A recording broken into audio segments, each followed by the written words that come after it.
Kung maglisod na tag salig sa usa ka tawo, mabugnaw sad ta sa pagsunod niya. Ug mo na'y gibati sa nagsigi kuyog-kuyog ni Hesus, naglisod na sila sabot sa iyang gisulti niya, murag nakaingon na sila, murag nabuang naman tingali ni. Kanabitang tao nga magsigig yaw-yaw og mga pulong nga murag dili na bitaw tinuod, murag makaingon ta nalisuan naman tingali ni sa pangisip. Ganahan pa mo musunod anang tao nga nalisuan sa pangisip? Ganahan mo? Di ba? Tunan ka nang giingon ni Hesus, og di mo mukaon sa akong unod, di mo muinom sa akong dugo, dili wala mo'y kinabuhi. Galisod gid sila sabot ato, mo nang namiya na lang sila, wanay nalisuan na nas pangisip. Pero si Pedro, ang usa sa mga kanini ang tinun-an ni Hesus, mooy mi deklarar niingon siya, Ginoo, kinsa may among kapaingnan, anaa kanimo ang mga pulong nga naghatag og kinabuhi nga way katapusan. Mituo mi nga ikaw gyud ang pinadala sa Dios. Ug mao ginay kamatuoran, mo tanay atong isulti mga igsoon.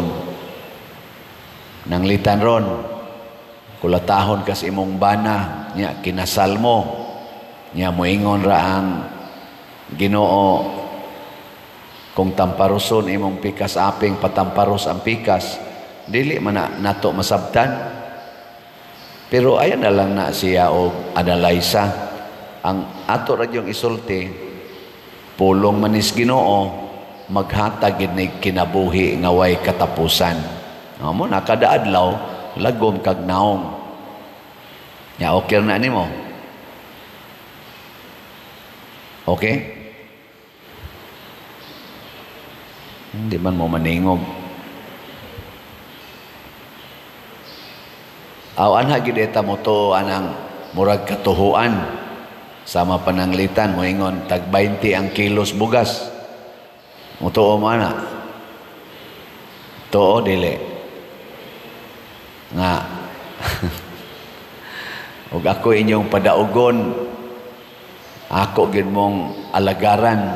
Tuo mo ana no. Mubutar mo nako, basta magkasinabot lang tab, tagaan ta mog ayuda, tuo mo ana no, nga may jud kay siyang muhigugma kay manghatag yung kwarta, mao man ay ato, kana bang ingnon tang punga in quotation sa atong tawhanon kon, klaro ba? Klaro. Klaro man na nga tagaan kag kwarta, tagaan ka og assurance, mao na. Pero dili na mao. Mo na gitawag og kun mao na, dili na mao. Kasabot mo ang pinulungana, kun mao na, dili na mao. Mao na siya. Ang pulong sa Ginoo mga igsoon, nakasintro gyud sa kamatuoran because God is truth. God is truth. Di siya musulti basta dili tinuod. Muna tanan nga pulong sa Ginoo tinuod gyud. Dili bakak. So inig-ingon sa Ginoo, kung mukaon mo nako sa kaning akong unod o kaning akong dugo, naamoy kinabuhing way katapusan, tinuod gyud na. Ang ato na lang dihang ipangutana, unsaon man Lord pagkaon nako nimo. Kana unta mo'y angay natong buhaton, dili ta mas imposible uy unsaon go pagkaon. Kaya ngato manggong pagkaon sa Ginoo nga atong nasabtan, kana ra mang atong normal nga kaon, nga atong lutoon, atong hiwaon, nya kanon. Kana ra man. Pero karon nakasabot na di ay ta nga kini di ay santos nga misa, mao di ni ang paagis pagkaon sa Ginoo. Nga dili di ni siya sad tawhanon nga pagkaon, Diyos non nga pagkaon. Ikaduha, ang pulong sa Ginoo nakasintro gyud sa pagwagtang sa sala.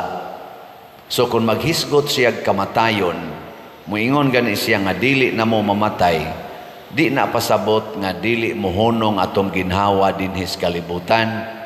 Ang pasabot ana nga dili na ta patyon sa sala. Kay kana mang sala mo'y kusog ay mo patay na to. Patyo niya ang atong kinabuhi nga Diosnon. Ilisa niya kinabuhi nga yawanon. Sige, lingay mong tupad. Ing naunsa roy imong kinabuhi, Diosnon, yawanon. Sige, pangutan na. Basta naa na ganitay sala, ang atong kinabuhi nga gipuy-an, yawanon. Kung mawa ganinang sala, ang atong kinabuhi nga gipuy-an, kinabuhi nga Diosnon. Ug mao na ang kinabuhi nga mulahutay hangtod sa wala nay katapusan. Hain man roy mga kandidato nga nagpuyo og kinabuhing Diosnon, Team Marcos o Team Duterte? Kanay atong pilion, kanang naay Diosnong kinabuhi. Ning ka imposible man pader, di man sad mahitabo nga wa gitay sa makasa man kita. Nakaron kay makasa man kita, sila si San Pedro makasasala pud to, San Pablo makasasala, bisag kining atong bag-ong Santo Papa karon nga na elected si Cardinal Robert Prevost o ang karon Pope Leo XIV ang iyang title, makasasa man pud na. Kining nagwali unsa man sanay labaw pa. Unsaon maday kanus aman ta makaigaw nga kita naay kinabuhing Diosnon nga makasasala man kita kon do natay gitawag og commitment nga mobiya sa sala, nga mukuyog gyud ta ni Kristo. Kana bang parehag bata bang kakita kag bata nga mosunod siyang mama, kami maka-imagine mi ani kay bukid magud ang amo. Mukuyog mi ni Papa ngadtos uma, gagmay pa mi. Si Papa galakaw, tarong kay galakaw. Kami nga nagsunod, magkadagma-dagma mi. Madakin-as niya maingon si Papa, paghinay lagi. Pero bisag kung saon paghinay is bata og lakaw, kay di pa manggig siya kaya kamaong mulakaw anang bakilid, magkadagma-dagma gyud, magkapangos-pangos. Pero di gyud mo undang bisag gaagas na usahing luha, sige lang gyud sunod ngadto. Mo nay pasabot sa Ginoo, mo nang niingon si Kristo, those who persevere will be saved. Ang mulahutay saman maluwas. Mo na kining namiya dinhi, wa mulahutay. Namiya man si Pedro mo'y mulahutay nga kami Lord, wa mi kasabot sa daan ang imong gisulti. Pero mulahutay mig sunod nimo, mauna sila ang mga Diosnon nga mga tao. Kana bang dunay kasaypanan, dunay kakulangan, pero dili mo undang paglahutay, pagbuhat unsay angay buhaton. Karon nakasabot na mo. Kinsa maron ang kusog mulahutay, ang Team Marcos o Team Duterte? Kana bang dili magbalhin-balhin og prinsipyo, dili mag-usab-usab sa ilang baruganan, hay man aron sila mga kandidatuhan na as Team Marcos o Team Duterte? Mo na itong butaran. Kaya na may uban diha gatakli-takli, murag mga langaw puwag lubot. Karon kani iyang suportahan, kani iyang prinsipyo. Sunod na sang eleksyon, kani na sa iyang suportahan, kani na sa iyang prinsipyo. Mga buangon man na sila. Wa man ay mga baruganan, di ka maong mulahutay. Kung sa tanom pa na, sa akong papas una, bisang katos papa, usara to siya kasimanas grade 1 or 2 kasimanas grade 1. Nahuman na to, pero doon na to siya mga pasumbingay. Ingon din siya, kung ang tanom, imong sigihag ibot, di gina motobo, o di gina makapamunga. Kanang mais ba, itanom ni mong mais, niya inigtobo niya, ibto ni mo, kaya ibalhin na sa ni mong tanom, niya inigsugo na sa niya dito, aksyon o panahon, ibto na sa ni mo, kaya mo sang balhinon, makapamunga ka na. Tubag. Oh, mao na ingana. Mao rasad na ang marriage, ang kaminyoon. Nga inig kaminyo, gamayng away, buwag dayon, ngita na saglain. Nya inig ka tipon, igaway gamay, buwag na sad, tipon na saglain. Makahimo na siya tinuod nga pamilya. Ha? Dili. Pero kanang mga nagpakasal, unya kada simana nag-away, kada simana nag-away niya, kada tuig nanganak, kada tuig nanganak, kada simana gaaway, kada simana gaaway, kada tuig manganak, niabot na lang 30 ka tuig, kada lang yapon simana gaaway, pero wa gyud magbuwag, makahimo na silang pamilya. Ha? Makahimo, porti padaghan ng anak, kay kada uli, tira, awa na. Makaingon, maka-appreciate kayo, makainga, biliban ako ani nila. Nya, inigabot na nila, matiguang na, 50 na katuig silang kaminyoon. Wa na, hilom na. Nga naman, di naman kadungog, nangabungol naman. Ana.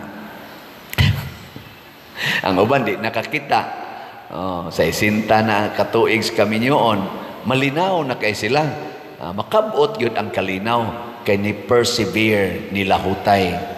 Muna doon na sa tayo mga kandidato karon nga ang ilang baruganan sa pagpangalagad dili mausab-usab ug ang sentro sa ilang pagpangalagad mao ang Pilipinas, dili ang partido, dili ang ilang partido kung dili ang Pilipinas, dili ang ilang pamilya o ang ilang bansagon kundili ang Pilipinas mo'y ilang gihigugma. Kanay atong butaran, ilista na karon, gikan karon paglista na hangtod Domingos kaadlawon, ayaw katog lista gyud. Nya kanang mga tao nga mulahutay sa partido, mulahutay sa prinsipyo, mulahutay sa pag-alagad sa Pilipinas, dili nang makighigala karon, makig-away na sad sunod. Ang iyang higala karon, awayon niya sunod. Ang iya karong ikuyog-kuyog, iyang i-impeach sunod, ipapriso pa niya sunod. Mga buangon man ha? Di ba? Nya ato pagyapong butaran. Hasta sa nang tanan nga nagsuporta nila ana, ayaw na lang sa nagbutari. Kinsa may mulahutay sad sa kamatuoran, mausad na Diyos nun. Gilingya imong tupad. Yung naganahan ka sa tinuod. Ganahan ka unsay tinuod. Nga ganabe. Ganahan mo tinuod o plastic. Sa may ganahan ninyo, kanang tinuod o plastic. Ako ganahan kong tinuod. Pero kasagaran ra ba, bati tan-awon ang tinuod ikumparar sa plastic. Bisag ka na mga ornamentals, ang plastic nindo tan-awon kaysa tinuod. Kanang tinuod nga tanom, daghan man nag mga apan-apan, daghang mga dunot-dunot, ana. Pero arikas plastic, aso nindo tag buwak plastic, nindo tatanawon, pero buwak na tinuod, na manglago mo ana. Nya hay may inyong ganahan, kanang nindo tanawon o kanang bati-bati tanawon, pero tinuod. Kumusta man na inyong buhok? Tinuod na ang color ana o plastic? Kumusta inyong kilay? Tinuod na ang forma o kiniskisa na? O binadlisa na? Kumusta man ang color sa inyong naong? Tinuod na o nananay chemical? Ano ba? Nindot. Kanang inyong kuyog sa inyong kinabuhi, kanang gitawag ni mogbana o asawa, tinuod na o maumaora na? Tipon-tipon, mga buangon kayo. Tinuod, congratulations. Naiuban, tagutlo na lay anak, tagupat na anak, wa lang gyapoy kasal. Di gyapon na tinuod ang inyong gitawag og kaminyoon. Falsifikado or false. Muna, salamat kayo sa mga matinud-anon. Kinsa man gid ninyo dinhi ang tinuod yung mulahutay og palit og slat, taas ang kamot. Taas ang kamot ba? Kamong di mo pataas, ato pa, dili mo mga Diyos nun. Gina, taas ang wa, dahil Diyos nun. Modeng hinay kayo ang slot na to, no? Kay daghan dahil kayo ninyo, nga magsigig ingon ako pader no, magsigig yung kog sunod nimo, magsigig yung kog simba nimo, pero papalitag slot, sa mo palit mura ra sa kani mga tao din, ba, sigig sunod ni Hesus. Pero tanawa si Pedro nga nisunod ni Hesus og mulahutay gyud. Sa unang pagbasa nahimo sad siyang liwat ni Hesus, giayo niya ang bakol, gibuhi niya ang patay. Pasabot ang gahom sa Ginoo mibalhin ngadto sa nagsunod kaniya. Kana sang inyong pagsigig palit og slot dinhi, for example, ang grasyas Ginoo iya sang ibukbo nganha ninyo. Munang way taong manggihatagon sa simbahan nga nagkalisod ang kinabuhi. Magsigi ra gina siya panghatag kay gideclare man na ni Kristo ang kahoy nga naa nagtubo sa daplin sa sapa sa Ginoo, magsigi ra gina siyag pamunga, magsigig panahon. Muna mahibong ka nga kanang tawo nga manggihatagon, magsigi ra gina siyag panghatag bisan pag tan-aw nimo lisod na kayo yang kinabuhi, naa pa gina siya'y ikahatag. Kay nga naman gisuplayan sa Ginoo. Pero kana mga dawo, bisan pagdaghan na kay na sila grasya, nindot kay na sila pagkabutang, nindot na kaig balay, nindot kaig sakyanan, dako na kaig income, di lang yapon ang manghatag. No. Okay. Lain na sang lingi sa imong tupad, ing na liwat ka sa Ginoo. Liwat ka? Dili. Kanang wa mo lingi, siguro na ginang di liwat sa Ginoo. So salamat kaayo kay gahapon ning ingon man ko ato nga ang atong haligi para ni Mama Mary 106 na lang ka slots nya, tag 100 nya. Naingon ko tiwasa na lang ni ninyo pag human gyud misa do na dayoy ni dool nako, Father, ako lay tiwas ato. Pakpak na ba mo na tiwas gyud og palit, nasubraan pa og 53 ka slots. So imbis 12,000 atong gibaligya, na ang total nga halin 12,053 ka slots. Pakpak na human na niya Father Arnel, ato na ning i-close. So haligi para ni Mama Mary, tanang nakapalit ani malig-on ang inyong pagtuo sama sa kalig-on sa haligi. Ana nya gusto pa gyud mo nga mudaghan inyong kani-ganing grasya, palit pagyud mo aning atong nahibilin nga slots.